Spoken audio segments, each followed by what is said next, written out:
The Great Lakes Marina Myth. In 1947, Michigan launched a plan to build a blue water highway, a state-run network of marinas stretching across the Great Lakes. By 1969, they said 400,000 boats would be registered by 1980, with 287,000 cruising the Great Lakes.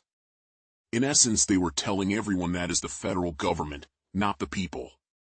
They said 7,000 new boats would show up in every harbor, from Holland to Muskegon, Pentwater, to Ludington, to Manistee, to Frankfort, and right up the coast. 7,000 boats is what the Department of Natural Resources said the federal government so they could continue with their dreams of 5-star marinas all over Michigan for boats under 30 feet, mind you, that were going to show up and need a slip for the season. So the government set out to do what they wanted no other people to do, build a 175-slip marina for boats under 30 feet and for charter boats. But the numbers never came. The Waterways Commission was losing its grip. Inland lakes were where boaters stayed.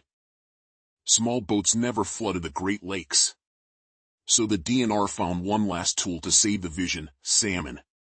The planted fish became a symbol, used to justify state control of shoreline access. They said private marinas wouldn't service small boats. They claimed only government marinas could meet the surge.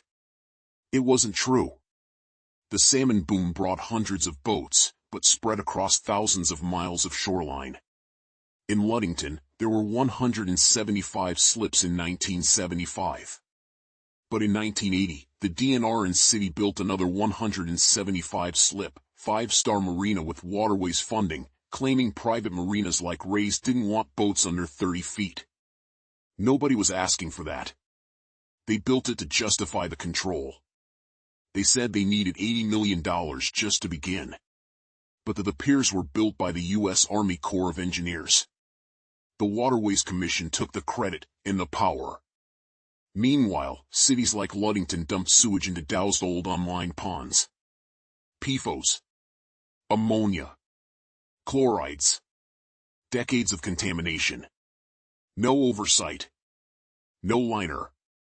No disclosure. Until now. This was never about boats. It was about money. About shoreline. About control. The Blue Water Highway never existed, it was a myth. The truth is documented. The evidence is public. And the reckoning has begun. Visit pmlake.org to see the full report. Stay tuned, because you will never believe they wrote another study in 1995 that said do not build another one, and in 1999, the began and finished for 2,000 another 175-slip marina.